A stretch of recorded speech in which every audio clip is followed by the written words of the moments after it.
night, within my senses, you live and breathe. Another world, a different voice that speaks to me.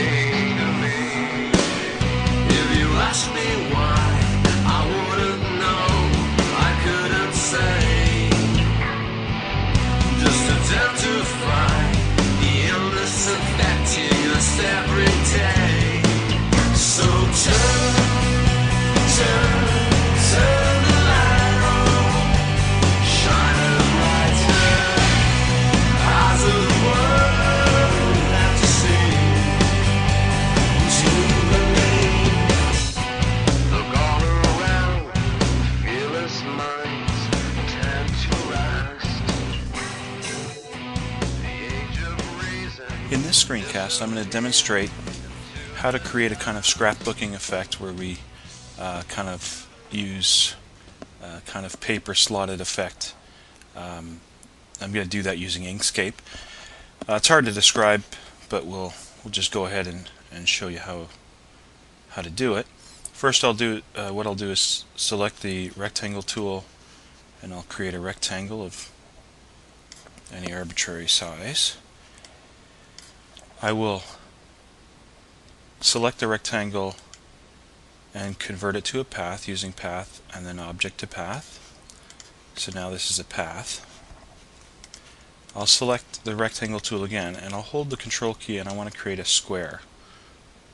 Probably something like that. And I will change the color of it to black. And now if I zoom in on that square, I'm going to do a couple things here. First I'm going to click it again so I get the rotation tool or grips on the corners. Hold Control and rotate that 45 degrees. I get a diamond shape.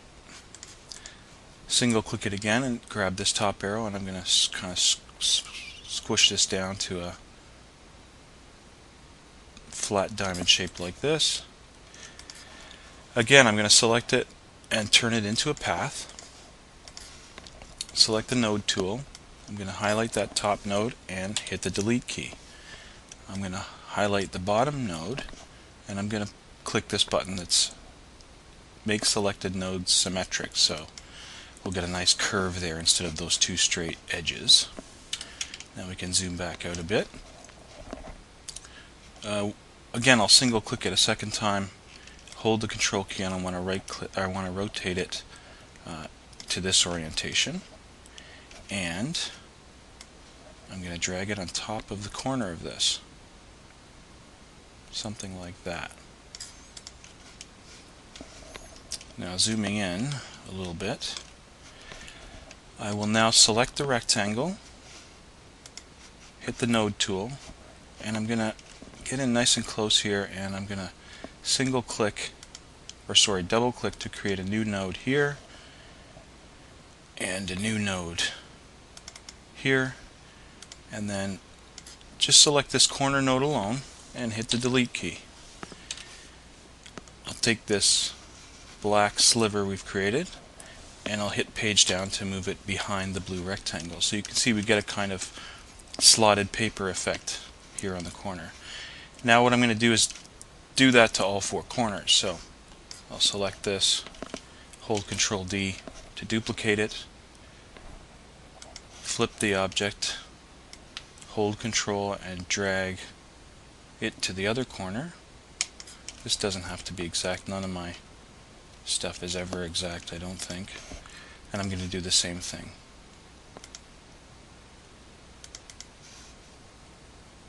Here, two nodes.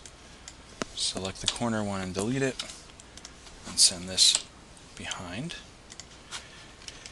And now I can highlight both of those, hold Control D to duplicate them, flip them horizontally, and drag them down to the lower corners. And I'm going to do the same thing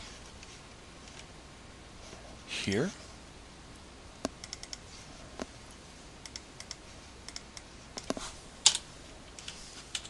And don't forget to send this behind or the effect won't look as realistic.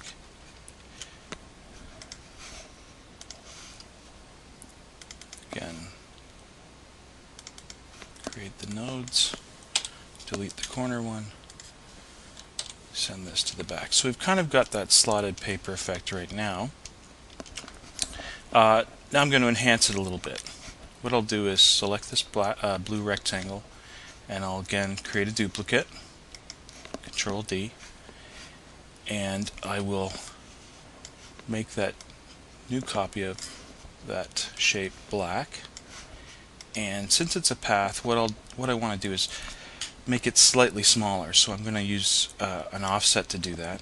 Once it's selected, I can hold Control Shift and the left round bracket, like something like that.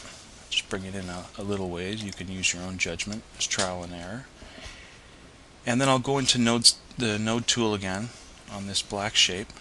Now instead of creating new nodes, I want to be up in the middle of this top side, hold the left mouse button and drag upward slightly. Go over here to the left side, somewhere close to the middle, and drag that out. And the bottom, and the right side. So I've created kind of a rounded edge, slightly rounded edge. Hit F1 to select it, and I'm going to blur it slightly, very slightly. Okay, you don't want the blur to get outside of this black little slot you've made here. So once I've done that, you might even want to reduce this a little bit more. Now I can take that black rectangle and send it to the back. So you get kind of a shadow here.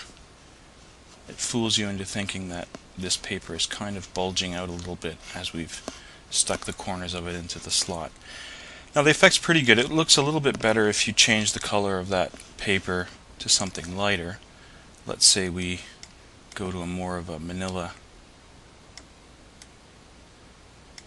type of color. Say something like this. So you get a little bit nicer effect. One other thing you can do is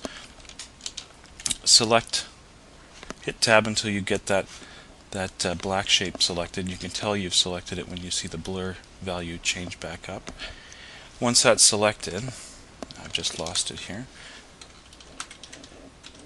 I'm going to just lower it, move it down, holding the Alt key and using my cursor keys, and just move it down a notch.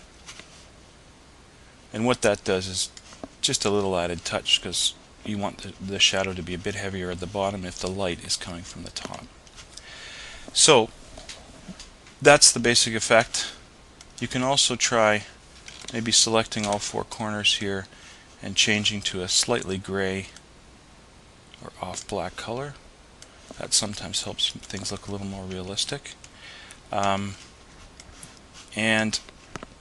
the next thing I'm going to show you is how to, what you can do with this. Now, one thing I've tried is, duplicating this down. We'll get this one and move it out of the way. So, if you make this, say, a darker color, let's choose something from here. Say this color. We're back again. And now, if you wanted to do, one of the things you can do is put text on it. So we'll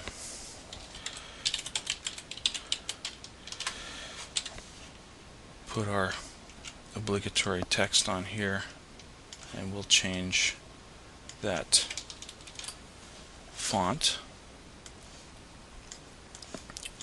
Maybe something a little nicer.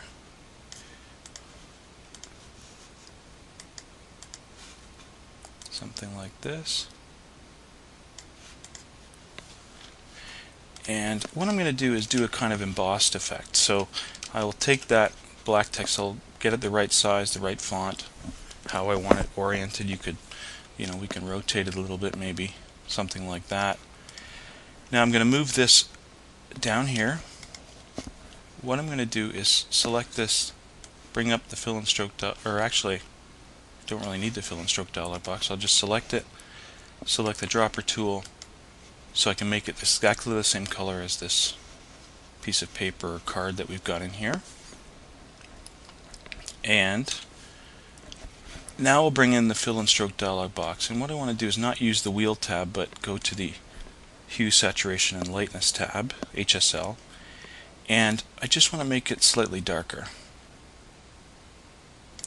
Okay, I've just dragged a little bit darker. There we go. Now I'm going to create 2 duplicates of this, so we'll have 3 copies of this text, exact same. I'm going to hit Control D, Control D, like this. Now the top one, the first one we created, again, I want to make it even darker. The middle one, I want to make it lighter. Okay, you want it to be lighter than the original card is. Make it even a bit lighter. And that's really it. Now, what I'm going to do is take the first copy, drag it up where I want it. The second copy, drag that up slightly lower. And the third copy, we're going to drag somewhere in the middle here, so probably something like this. And you get kind of an embossed effect. And depending on the color of that you choose, this one here, we could probably make that a little bit lighter. And it kind of eases up that embossed effect a little bit. So there you have your embossed text, and you can do that with different curve shapes. It doesn't really matter what you use. If you use that kind of darker, lighter middle tone, you can get a kind of embossed effect that's kind of nice. So that's one thing. Now, another thing we can do with this card effect is you do something with a photo. So what I'll do is select that card, hit Control D to duplicate it, bring it over here, and I'm going to bring in, first of all, the image that I want. Say I want to replace this with a photo. So I'll bring in a photo. This one is for heathenX because I know he's a big Facts of Life fan. So he's told me. An easy way to do this is to bring this shape up to the top and also make it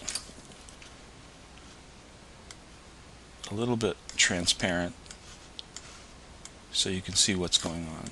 We can shrink this picture a bit. We don't want Natalie to get cut out of the picture. That's the one heathenX likes so much. And and what we'll do here now is what I do with a lot of photos is I'll select the photo and I will say Object, Pattern, Object to Pattern. Make sure you don't move anything here once you have it set up. So we've turned the image into a pattern. Now I select that shape, bring up the Fill and Stroke dialog box, and change it to pattern. Okay, it looks like it's disappeared. It hasn't. It's still there. It's just taken on that bitmap pattern. Okay, you can get rid of the image. Select this. Bring the opacity back up to full. And now, you can use your alignment tool, or if you're big and tough like me, you'll just do it by eye.